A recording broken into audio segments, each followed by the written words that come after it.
Hello everyone, welcome to the Irish Family History Forum's October 17th, 2020 virtual meeting.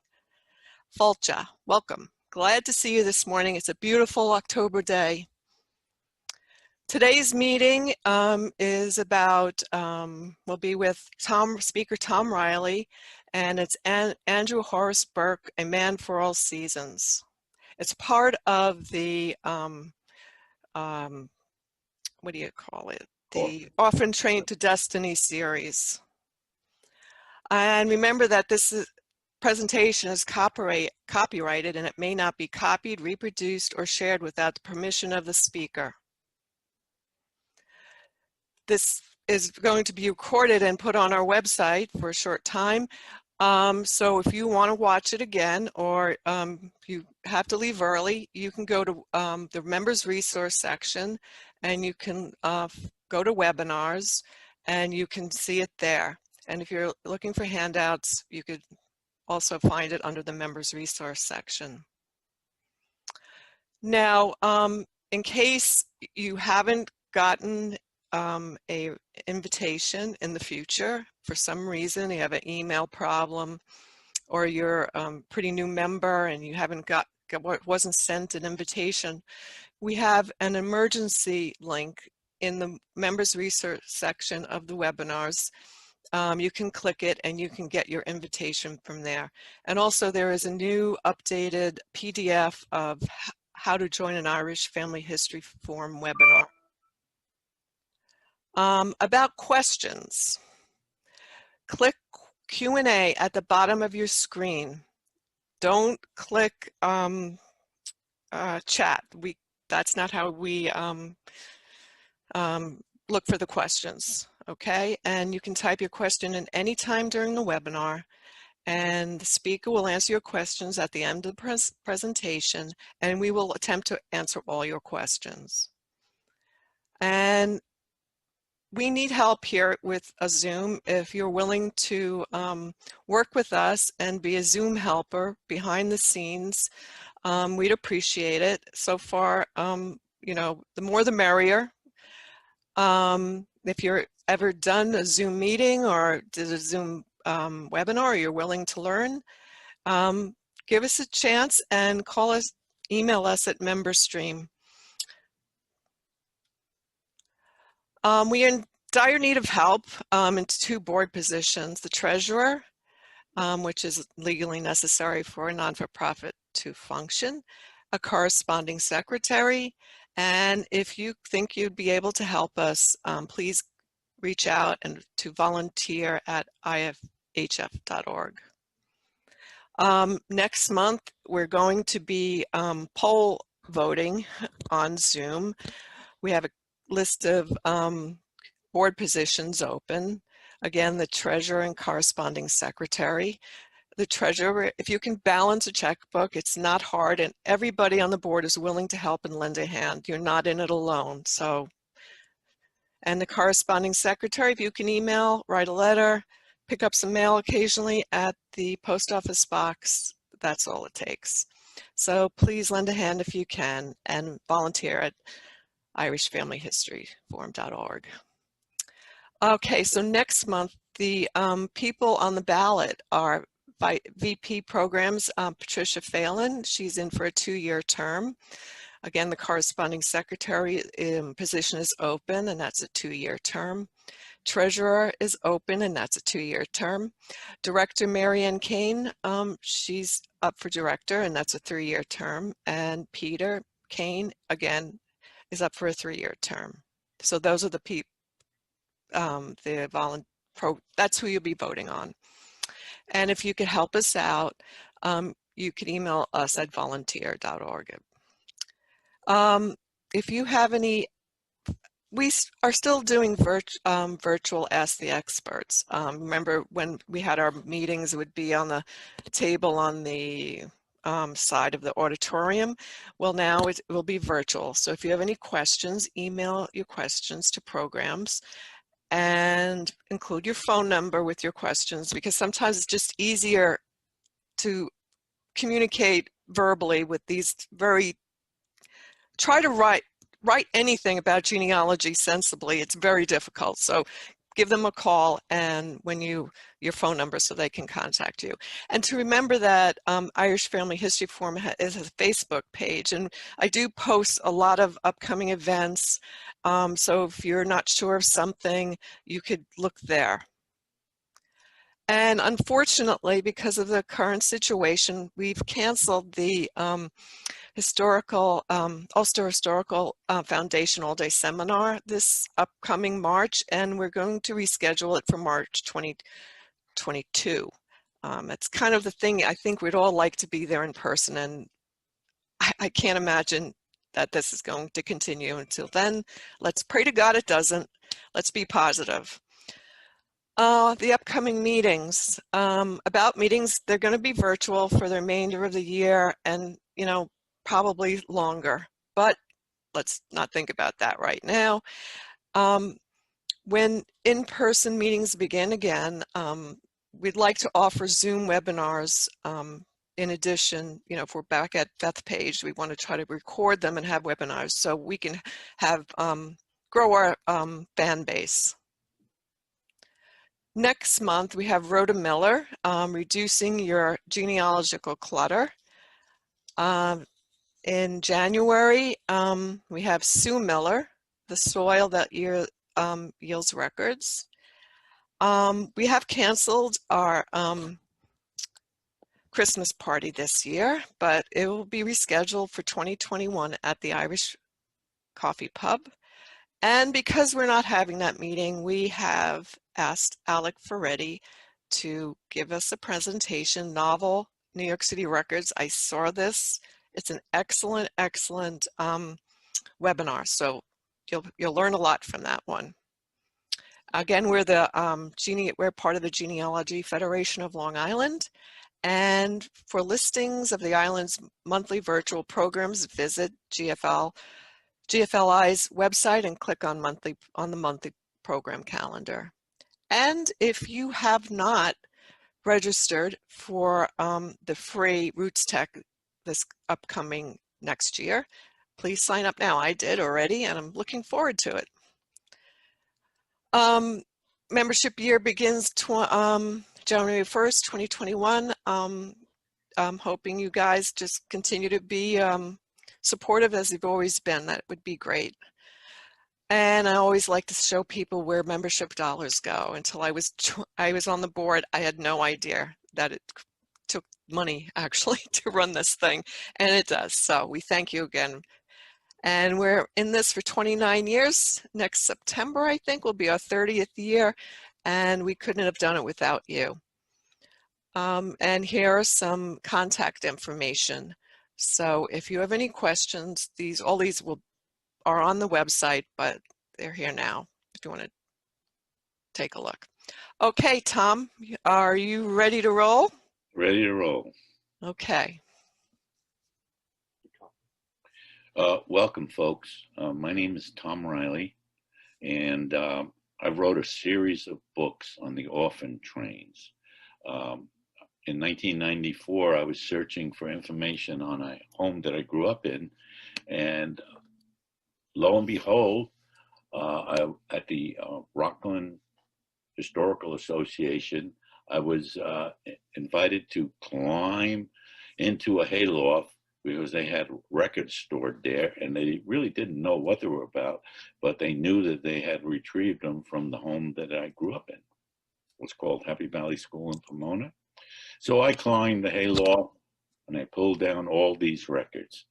Wasn't information I was looking for because I intended to write a book on Happy Valley School, but it contained a larger story, the orphan train story. And here I was to go through and catalog for the Historical Society 26 boxes that detailed this treasure trove of information that I found from 1832 to 1929, detailed the orphan train era. And again, it ran from 1929, from 1832 to 1929. and the actual orphan train, the information was 1832. Actual orphan train ran from 1853 to 1929. And over this 76-year period, over 273,000 children were shipped out of New York City by rail. They were accompanied by people from the Children's Aid Society. And we have a wonderful PowerPoint, which you will see, and we're going to go right into it. And I think you will enjoy it. And after that, we're going to have a question and answer period. Thank you. Andrew Horace Burke, man for all seasons, was a Civil War drummer boy and orphan, grew up to become the governor of North Dakota. These are some books that I've written, some dealing with the orphan train era, but you can find these books on my website, www.tomrileyauthor.com. If there's any interest, I tend to be an eclectic writer, so maybe some of these stories will be of interest to you. Andrew Horace Burke, A Man for All Seasons, is a historical novel about the life of Andrew Horace Burke, who was orphaned in New York City at the age of 4 when his mother died of starvation during childbirth and his father was killed in an industrial fire. He was sent to the Children's Aid Society and at the age of 9 rode an orphan train to Noblesville, Indiana, along with another boy, John Green Brady, who later became governor of Alaska Territories. Now, this is a very interesting phenomenon. Truth is stranger than fiction. Here we have 2 boys out of 273,000 children sent on orphan trains who happen to be on the same train, who happen to arrive in the same town, Noblesville, Indiana. One becomes later the governor of the Alaskan Territories for 3-term governor, and Andrew Horace Burke becomes the governor of North Dakota. After being taken by a farmer and working 7 days a week, Andrew ran away at age 12 and joined the regiment, 75th Regiment, being formed to fight in the Civil War. Being 12, he was assigned to be a drummer boy. Because we know little about the battles he fought in, I have imagined his life as a drummer boy. We do know that he was a drummer boy in the Civil War from the age of 12 to 15 and a half. And not only was he a drummer boy, he was a medic during the war. From his discharge and return to Indiana, everything is historically accurate. This book is a companion volume to The Orphan Train to Destiny, a historical novel about the life of John Green Brady and Andrew Horace Burke. The facts that the 2 orphan children became fast friends and rose to governorships is a credible coincidence. It is a tribute to the character of Burke and Brady and to the greatness of America. If you enjoy this book and want to know more about the Great Hunger in Ireland or the orphan train era, please go to my website. There you will find and have an opportunity to purchase other books about the era. I'm available for speaking engagements and to show lecture videos, PowerPoints, and you can email me at totrwriter@aol.com or call 845-300-4296. So if you have any need for a speaker, call me. Andrew Horace Burke's mother dies in America fleeing the Great Hunger in Ireland. She was 96 pounds after enduring on the 67th day of her trip to America. She dies of starvation. What happens when you're starving, your heart enlarges and misshapens, and eventually you die of heart failure. And she died within 3 days of arriving in Staten Island, and which was the intake then. Uh, Today, Ellis Island is the intake center, but before Ellis Island, it was Staten Island. And that's where the Irish immigrants who were suffering from the Great Hunger in Ireland, which killed 1.2 million people, forced another 2.2 million people to emigrate to America, Canada, Australia, England, and throughout Europe. The population of Ireland actually was reduced during that 7-year period from 9 million people to less than 5 million. The family arrived exhausted but happy to be in the promised land. After a 16-7-day voyage, Maria clung to her husband as security directed them down the gangplank into St. George Intake Center on Staten Island. She collapsed at the end of the gangplank and she was pregnant, and they sent her to a nearby hospital. She weighed only 90 pounds. The doctor told her husband it was touch and go whether she would survive the birth. Horace took in the irony of having survived a voyage by coffin ship. He was now in danger of losing his wife and child. Already weakened from starvation, her weakened heart gave out. The child had survived, but his mother was buried in a hastily dug grave in the back of an already bursting at the seams cemetery. In less than a month, the occupants of the grave sites were to suffer their final indignity as they were dug up and their remains were cast into the Atlantic in order to keep up with the endless stream of the dead and dying victims fleeing the Great Hunger in Ireland.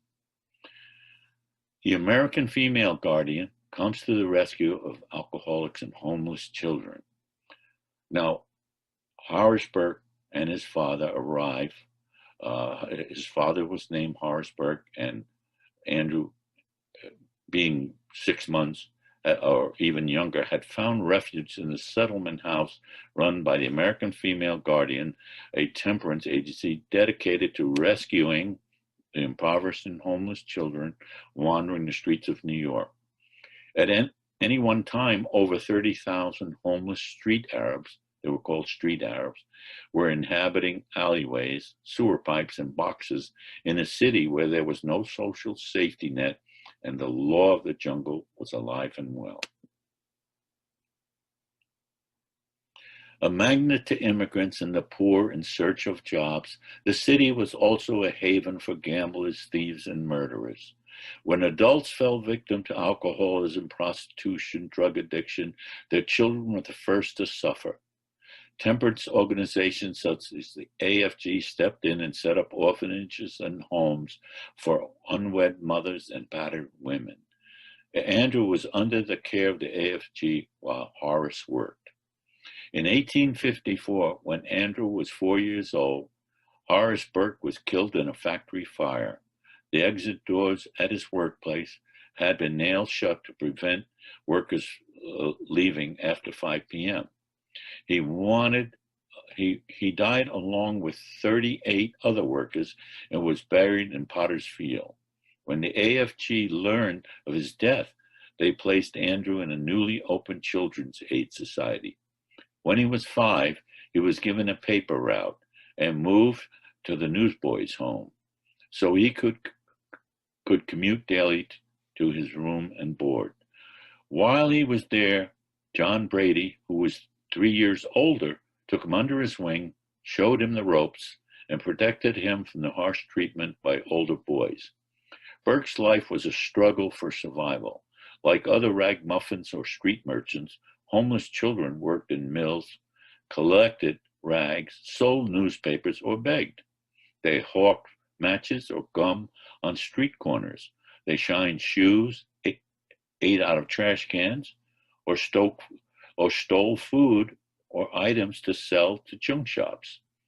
Having a newspaper route saved him from utter poverty and winding up in prison, where children as young as 7 were treated as adults. 12-year-old or older could be put to death for theft. Those not working as newsboys slept in doorways and cold cardboard boxes, or on steam gates in empty buildings, or wherever they could find an undisturbed spot. This is an image of life on the streets for orphaned children in New York City in 1852.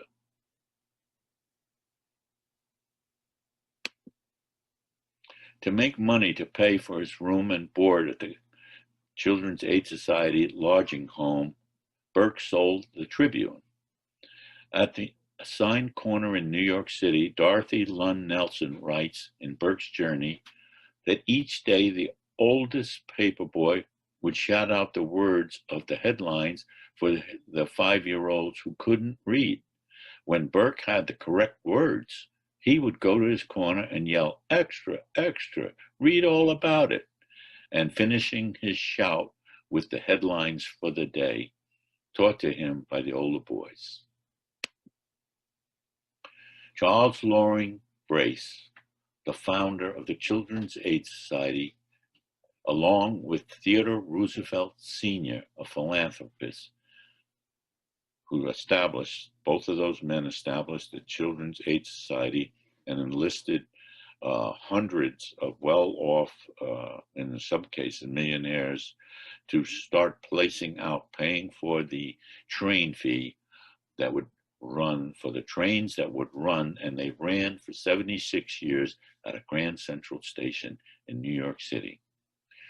Brace says, when a child of the street stands before you in rags, with a tear-stained face, you cannot easily forget him, and yet you are perplexed what to do.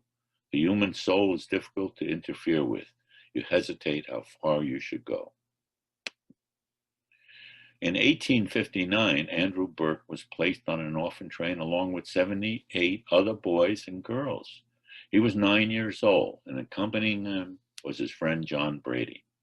The train headed west, stopping in town after town, essentially peddling the children.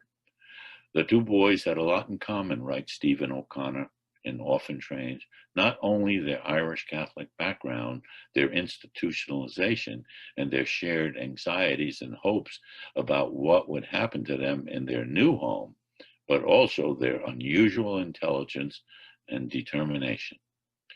Their friendship strengthened, and they became fast friends on the ride and would stay in touch with each other throughout their life. Perhaps by mutual influence, they would end up fulfilling startlingly similar destinies. Burke as the governor of North Dakota, and Brady as three-term territorial governor of Alaska. Andrew Burke and John Brady take the same orphan train to Indiana. And closed is a photo of the orphan train, similar to the orphan train they took. Orphans were, once the orphan train arrived in the town, and believe me, they stopped at every stop they could. Some of the kids had already been pre-assigned and were tagged to be picked up by their foster parents when the train stopped in their town. Others were not taken in, and not you had the opportunity when the train stopped. All the kids would line up on a train platform. Some were taken to town halls. It all depended, but many times it was right there on the train platform. Farmers, from businessmen, merchants, mothers, men and women would go down to the train station and pick the child they wanted. And they would pay $1.62, sign a form that they would promise to take care of that child until he became of age, 17, 18, be on his own.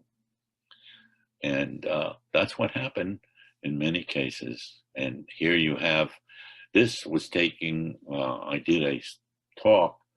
I was asked to come up to just outside of Buffalo, Attica, which is kind of nearby, and they did a reenactment. And I thought maybe 50 people would be there. I was asked to speak. I went up there, and it was 500 people showed. So we had to take 2 trains, 2 separate talks, and This is a reenactment of some of the children who were on the train. At each stop, the youngsters were examined. Some were chosen. A good-looking boy with a sunny disposition, writes Annette Fry in the Orphan Trains, Andy Burke received several offers of a home when he reached Noblesville, Indiana. Eventually, he went with a farming couple in the area. Later, Burke wrote about the long railway ride. On the eerie route, the tearful eyes, the saddened heart, the arrival at Noblesville on the clear, sunshiny day, the dread I experienced waiting to be selected by one of those who had assembled in the Christian church at the place, and how my heart was gladdened by D.W. Butler for his first appearance indicated gentleness. All those scenes will live forever in my memory. Life on the farm was hard, and there were many chores to be done. On Andy's 9th birthday, he was given a small plow and became part of the family. At first, he was warmly accepted as Mr. Butler had no children. With the help of Mr. Butler expanded the farm, and Andy found himself plowing the new land. The next year was drought, and pressure to make up for the shortage forced Mr. Butler to remove Andy from school and increase the acreage he had to plow. When Andy turned 12, all the talk around the table was the Civil War. Mr. Butler felt Lincoln was needlessly antagonizing the South.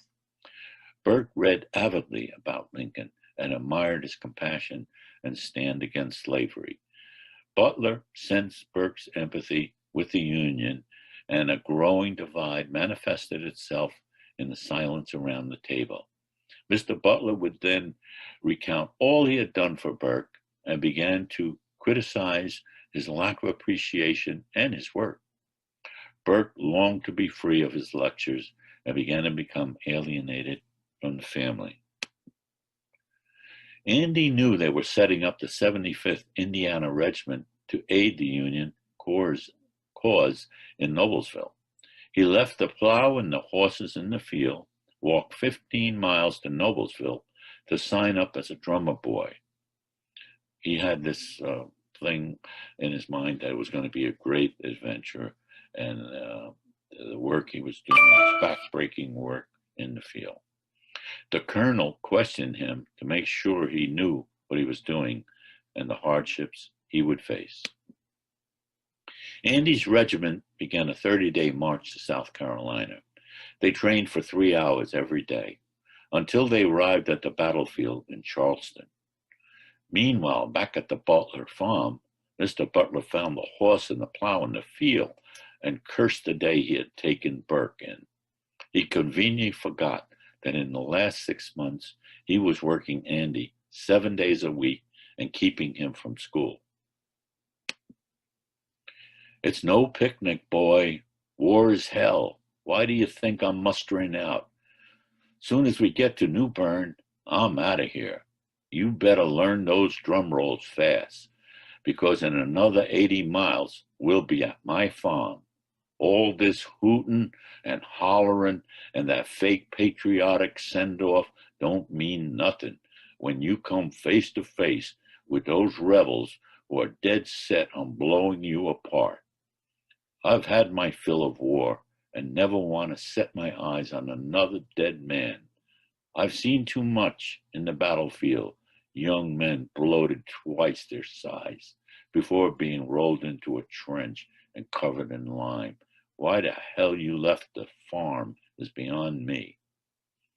Young Andy Burke listened in rapt attention as Drum Major Billy Johnson recounted his memories of the numerous battles he had been in and led the charge and managed to escape with just minor wounds. "I had no weapon. I'd lead them and then hurry back to the ranks as soon as the shooting started. Then I'd lead another batch of soldiers to slaughter. The biggest mass funeral was at Shiloh, where we buried 5,000 men. On April 6th, 40,000 Confederate soldiers under General Sidney Johnston poured out of the woods and struck a line of Union soldiers.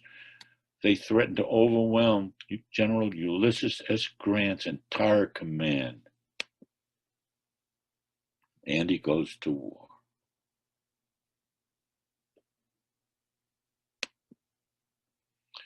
The Federals made a determined stand, and by afternoon they had established a battle line at the sunken road known as the Hornet's Nest. Repeated Confederate attacks failed to conquer, but mass artillery helped turn the tide as the rebels surrounded the Union troops and captured or killed or wounded most. By the next morning, General Grant's forces overpowered the weakened Confederate forces. The two-day battle at Shiloh produced more than 23,000 casualties and was the bloodiest battle in American history at that time. President Lincoln, we were losing the war. The Union was losing the Civil War until they called upon this guy called General Ulysses S. Grant, who was known, often received bad reports that he drank too much and that he was the greatest horseman general that they ever knew, but he just drank too much. And Lincoln would later say to his entire cabinet, "You tell me what kind of whiskey that General Grant is drinking, and I'll send all my generals barrels of whiskey, because that man is amazing." There's another one of your duties, drummer boy. Go back to the drummer boy Johnson talking. That's another one of your duties, drummer boy. You have to help with the stretcher bearing, look around the battlefield, and bring the wounded to medical care. Then you gather the dead, help with the digging, the trenches, and sending them off to their God. I'm mustering out, and it's not soon enough for me. I got this rash down my arm, and the doctor's afraid it's going to spread to the rest of the troop, so he's giving me a medical discharge. The Civil War is sometimes called the Boys' War because those who fought in it were still in their teens. The rule in the Union Army was that soldiers had to be 18 to join, but many younger boys answered, "I'm over 18, sir," when a recruiter asked. Many young boys marched off looking for adventure, but they found hard, dangerous work along with it. One boy, Johnny Clem, was as young as 9 when he was finally accepted by Michigan troops and was their mascot and drummer boy. By the time he was 11, he was a regular soldier and spent much of his life in the Army. He was a brigadier general when he retired in 1915. The drummer boy was the radio telephone operator of his day. It was the most effective way for commanders to relay orders to hundreds or even thousands of troops on the battlefield. It takes your mind off of the arduous task of long-distance marching if you hear something. It calms your savage beast and gives you a little heart. You're out there on the firing line and you hear something makes you think of home, and it makes you think of your comrades. During Sherman's march through Georgia, we lost poor Simmons, the drummer for Company G. During the night, he couldn't keep up with us and was captured by the rebels. The drums were heavy, and often it was too heavy for a small boy. Drummer boys were paid $13 a month and often had to assist surgeons during amputations and carry away the severed limbs for disposal. There were over 40,000 drummer boys in the Civil War, and many picked up weapons and became soldiers. Most drummer boys had to learn 18 different signals, calling units to formation, regulating meals, and other daily events. Andy was working as a surgeon's assistant and drummer boy in Sherman's march. and then Andy gets wounded. He falls against a cannon.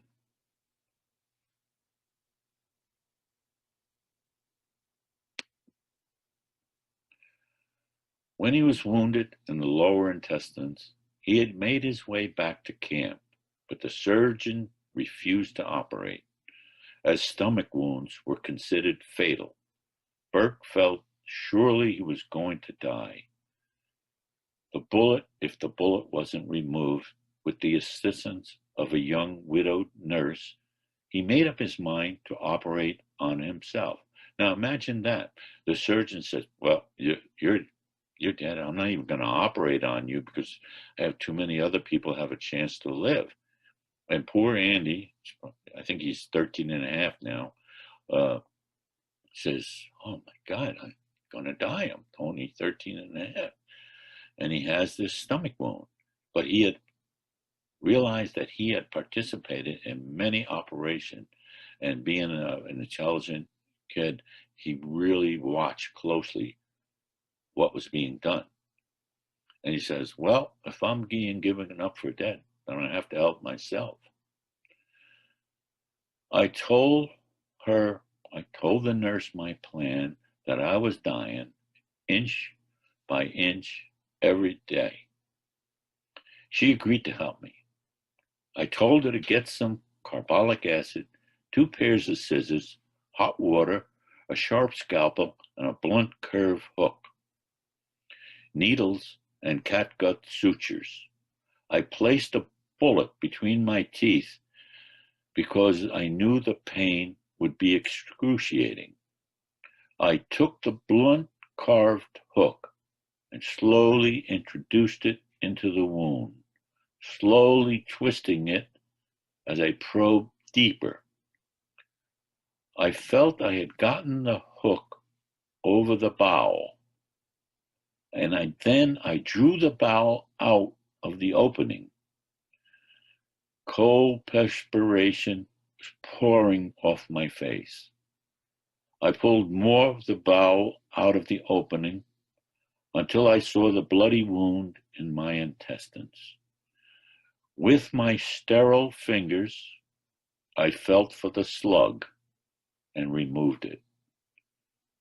I placed bandages around the site. The widow nurse handed me the carved threaded needle, and I made 6 stitches to close the wound. I unwrapped the bandages, and the intestines slipped back into the bowel cavity. I covered it with skin and made 8 stitches to close the wound. I took a sponge with alcohol and I cleaned the area. I looked at the face of this heroic woman and everything went blank. I slept for 10 hours. When I had woken, the surgeon harassed me for operating on myself. The nurse brought me a light supper and my recovery was uninterrupted. I ate sparingly of my rations as I felt if I was well fed, I would not survive. He didn't want to eat too much because there's operation on his intestines. 2 months later, Andy resumed his duties as a drummer boy and was banned for life as a surgeon's assistant. Union forces entered Columbia and were met by emaciated Union soldiers and slaves.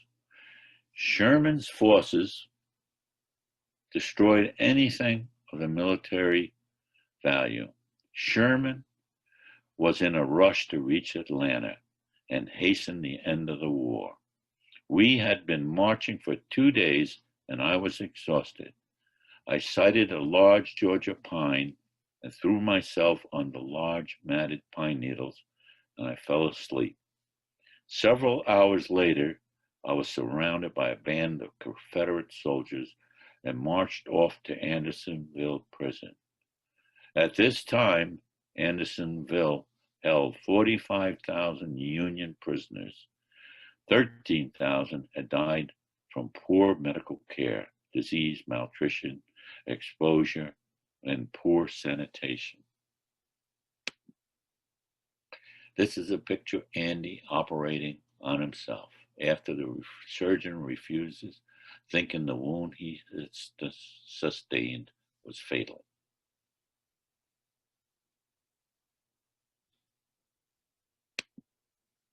Andersonville prison. Prisoners were penned in a stockade of hewed pine logs that enclosed 261 acres. Sentry boxes stood at 90-foot intervals. A branch of the Sweetwater Creek ran through the camp and was the only source of water for the prison. 8 small earthen forts outside the prison held artillery to put down any disturbances and defend against Union cavalry attack. So if a big bad disturbance happened within the prison, those cannons would just blast the Union soldiers within the prison. The Civil War's greatest killer was disease. Over 200,000 Yankees and rebels were mortally wounded, but nearly 400,000 died of dysentery, typhoid, pneumonia. In 1 year at Andersonville, over 13,000 soldiers perished. Andy was asked to carry a stretcher of a man who had died in the camp. The cemetery was outside the camp. He dug a grave and presided over short prayers when a disturbance broke out over food rations. Even the guards who accompanied them ran back to quell the disturbance. Andy saw his chance, raced toward a stand of pine. He ran through a forest for 3 miles. A drizzle began and he sought refuge under a pine. He was only 80 pounds and longed for food. He heard a passing contingent of troops singing rebel songs. He decided he would only travel at night. After about a week, he reached a Union encampment on Hilton Head Island. He described the conditions at Andersonville and was fed all he could eat. Over 30,000 Union troops occupy Hilton Head, South Carolina, during the Civil War. It was their first real beachhead. Their idea was to do a pincher movement and load all these troops onto Hilton Head, and then Grant would come around the other side, and they're on their way to Atlanta. These are some of the scenes of Hilton Head, Ireland. And if you ever have a chance to go to Hilton Head, there's a wonderful museum called the Mitchellville Museum. And Mitchellville was established by the slaves to show how it was during the Civil War. And it's just a wonderful museum. We've been down there once, and it was great. Andy asked his commanding general to be discharged. Andy went to the commanding general, pleaded with him to be discharged. I've served 2.5 years. I've had my fill of war.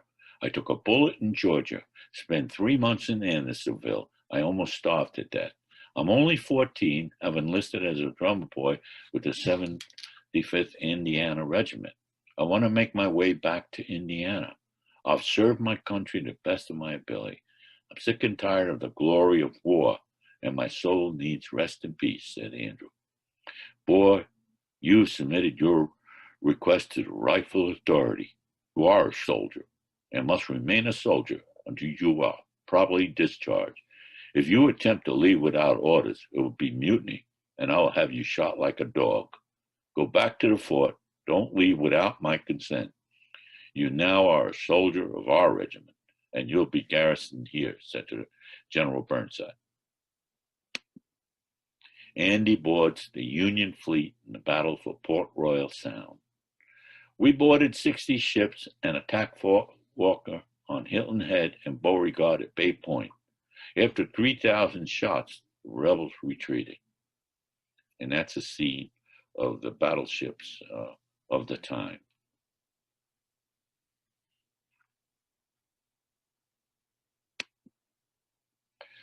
The battle for Hilton Head set the Sea Island blacks free. Sam Mitchell, 87, a Sea Island black, remembered the day vividly. Massa had 9 children, 6 boys in the rebel army. When I heard the shooting, I thought it was thunder. But that day there was no clouds. My mother said there ain't no thunder, just Yankees who come to give you freedom. I jump up and down with joy. The Massa ordered my father to get his rowboat and carry him to Charleston. My mother told my father, you ain't going to row no boat to Charleston. You go out that back door and keep going. Thousands of slaves escaping their master descended upon the Union encampment of 30,000 soldiers. General Sherman wired Washington for aid. Missionaries known as Gideon's Band came to Hilton Head and began teaching and helping the blacks. Land was given to slaves and they established their own villages. Mitchellville grew up to contain 1,500 people. Schools and churches were established, stores were opened. Many of the free men in Mitchellville worked for the Union Army. Andy befriends a slave.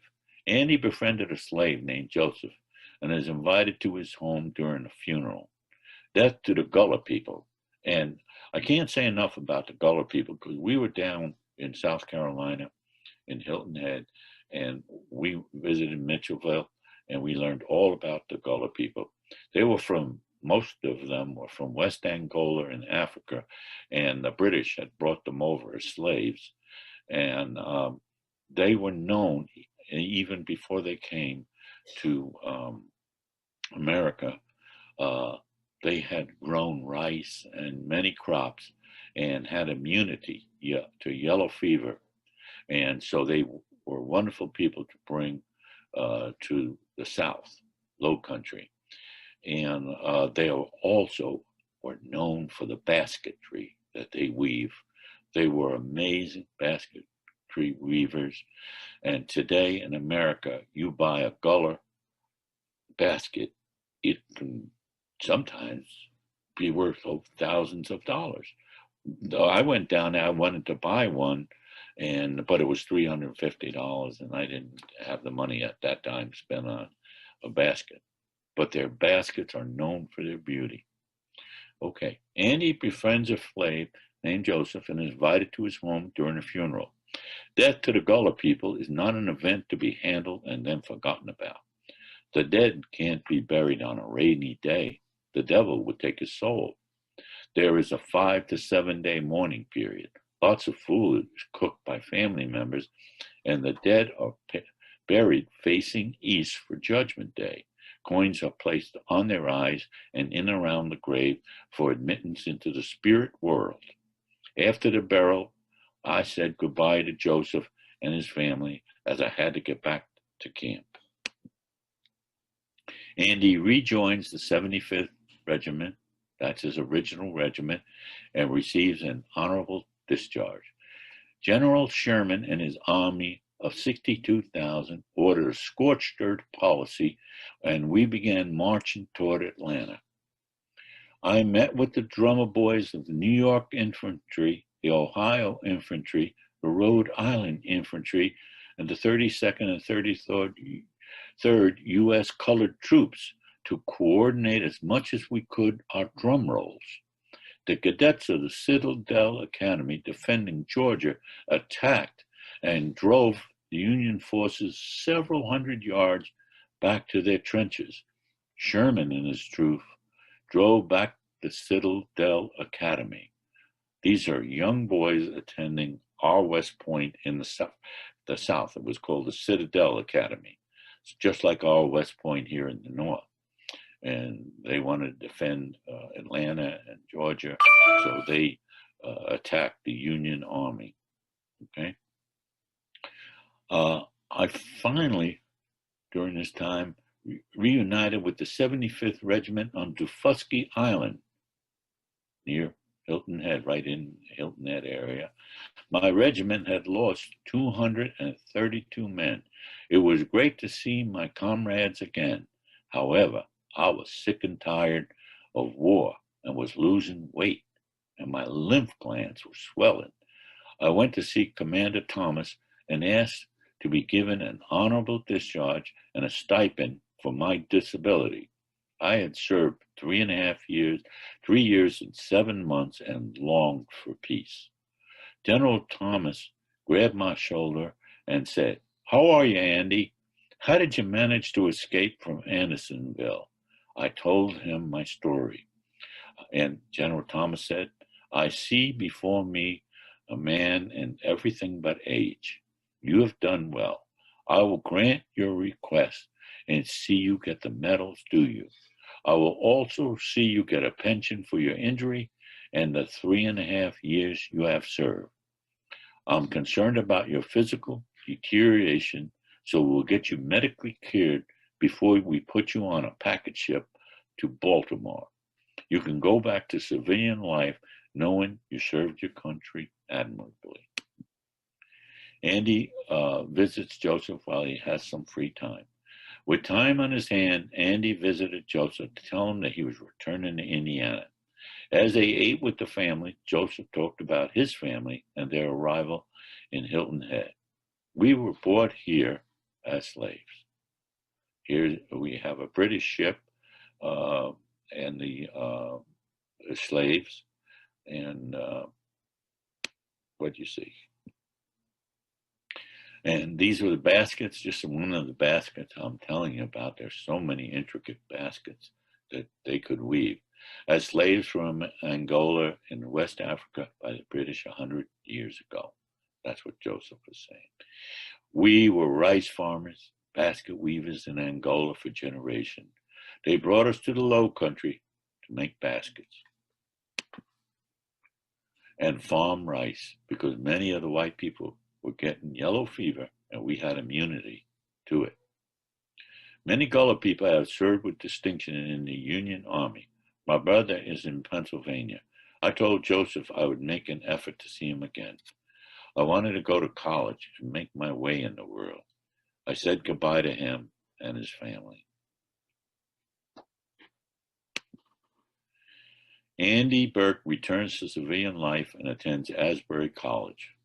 Encouraged in a letter by John Brady, his friend from the train, remember? And now the future, who's going to be the future territorial 3-term governor of Alaska. He's encouraged in a letter by John Brady to enroll in a college, taking advantage of Lincoln's GI Bill. Brady was already in his 3rd year at Yale and was enthusiastic in the importance of good education. Burke majored in business courses and accounting.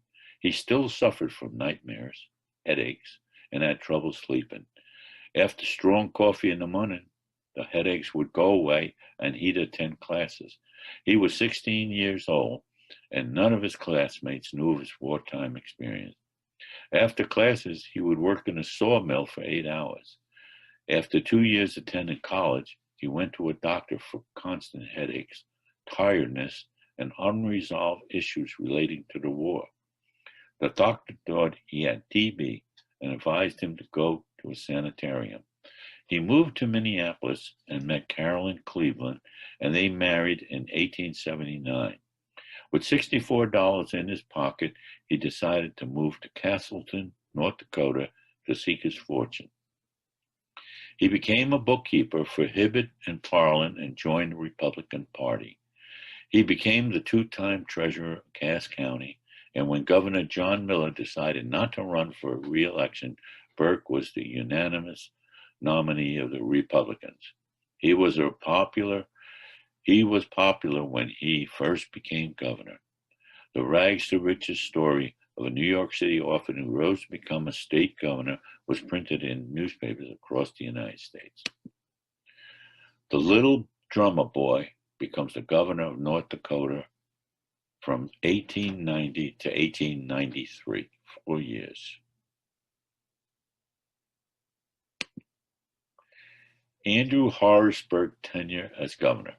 Andrew moved his family into the governor's mansion. He enacted laws to pay $150,000 in state bonds to pay North Dakota's share of the indebtedness of the territory of the Dakotas. He created a commission to compile laws and improve irrigation. He discovered there was no presidential electors. The commission created electors. During his first year, a plague of locusts descended on North Dakota. Burke recommended using state resources and some of his own money to exterminate the locusts, thereby saving $400,000 in wheat. Railroad Baron Alexander Mackenzie asked Burke to veto a bill which had been passed by the 1891 legislature and favored by the Farmers Alliance. And that bill required railroads to lease sites on the right-of-way for the construction of elevators and warehouses to store grain. These sites were to be free of unfair practices by the railroad. Burke considered the bill unconstitutional. Many Alliance members quit the Republican Party and started their own, putting up their candidate, Eli Shortridge, for governor. Burke had angered enough people that he lost the governorship to Shortridge when he went for re-election. Burke attempts a foray into grain dealership in Duluth, Minnesota. So many farmers were mad at him that he did not do well, unlike former Governor John Miller, who made a fortune at it. Burke was appointed inspector for the U.S. Land Office in Washington, D.C. in 1895. Burke was assigned to the land office in Roswell, New Mexico. He had two twin daughters, Mrs. Amy Burke Johnson of Clayton, New Mexico, and Mrs. Ada Burke McVicker of Superior, Arizona. Andrew Horace Burke dies. Andrew Horace Burke died on Wednesday, November 27, 1918. He was 68. They attended to him in his last hours. His wife had passed away a year earlier. This eulogy appeared in the Weekly Star of Roswell, New Mexico. It was only yesterday that Andrew H. Burke walked and talked and sighed with us here in Roswell. Only yesterday that he was part of the life of this little city. There was never a man who was more a part of the social fabric of the community in which he lived than Governor Burke. He was a genial social nature. He loved his friends. All mankind was his friend, and his friends loved him. He loved children, flowers, books, and music. He loved company, and the company was always brighter and happier for his presence. He radiated warmth and cheer, and it was good for the soul to come under his unfailing optimism. A knight of olden days, a kindly gentleman has gone from among us. Right well he played his part. He laughed with us when we were happy and sighed with us when we were sad. Andrew wrote a letter to the children of the Children's Aid Society before he died. Tell the boys I'm proud of them to have had as humble a beginning in life as they, and I believe it has been my salvation. I hope my success in life, if it can be termed, will always be an incentive to them to struggle for a respectable recognition among their fellow men. In this country, family name cuts but little figure. It is character of the man that wins recognition. Hence, I would urge them to build carefully and consistently for the future by being obedient, studious, and manly, thereby inculcating the attributes which tend to make the coming year's effort successful. Tell them that no one can wish them more happiness than I. I wish for them morality, honor, health, and industry. They must learn to labor and to wait, for all things come to those who wait. Many times the road will be winding and long, the sky overcast with ominous clouds. Still, it would not do to give up and fall by the wayside. If one does, the battle of life will be. If one does, the battle of life will be lost.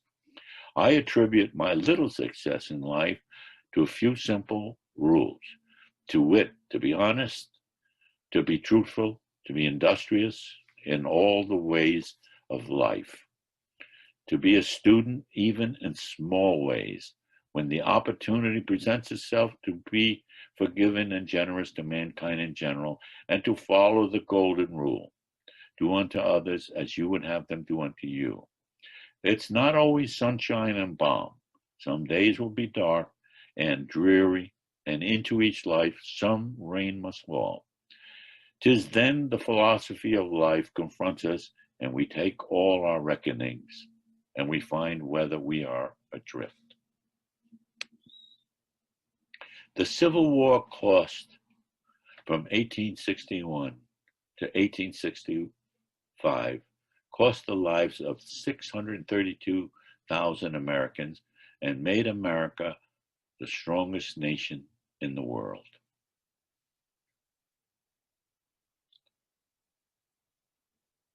I think this is the end, Ben. If you enjoyed this PowerPoint presentation and would like to order a book, learn more about the orphan train era, 1853 to 1929, please go to www.tomrileyauthor.com. And also take this down if you're interested. You can order any books on the orphan train era that are on the site by heritagebooks.com. That's heritagebooks.com, and you can order the title if you're interested. And I thank you for attending this lecture, and I think we're ready for the Q&A. Thank you so much, Tom. That was excellent. Good. Thank you. We have some questions coming in, and everyone, if you have questions, please type them into the Q&A and not the chat.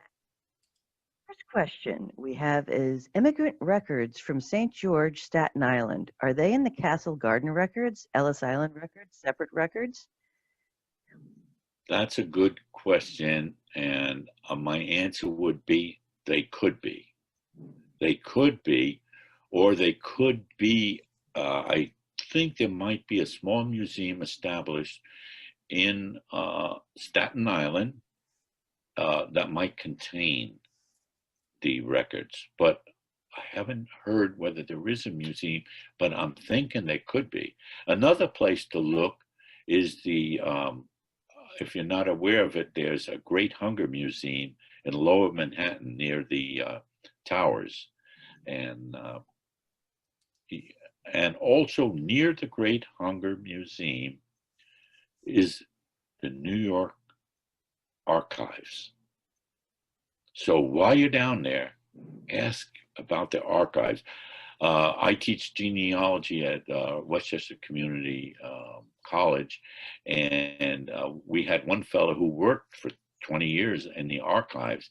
He says, Tom, all you want to know is in the New York City archives. It is a tremendous source of tracing the past. Excellent. Someone else wanted to know, did these trains go to upstate New York as well? These trains went upstate New York. I'm from Rockland County. They went through Rockland County. They went to every state in the Union. Didn't reach California, but they reached as far as Nevada and Oklahoma and Texas, and some went even into Canada, and some went with short stops even into Mexico. There's a famous 1911 Supreme Court ruling, and it went like this. 20 orphan train riders were adopted by Mexicans and Indians in Mexico and Arizona. And at the time, the racism was so severe that some settlers out there took umbrage at the fact that Mexicans and Indians were taking in white children. And so a court case ensued that went all the way to the Supreme Court in 1911. And the Supreme Court ruled, and this is fascinating, they ruled that yes, those white children should be taken from those Indians and the Mexicans and returned to the United States and have proper care by the white people. And this is, you know, the Supreme Court doesn't always get it right. And here's a good example, right? Okay. I think that answers that question. Someone else wanted to know, were the train routes the same at all the time? And is there a list of stations where they stopped? Yes, the train routes kept growing because you now have more wars after the Civil War. You have lots of more orphans.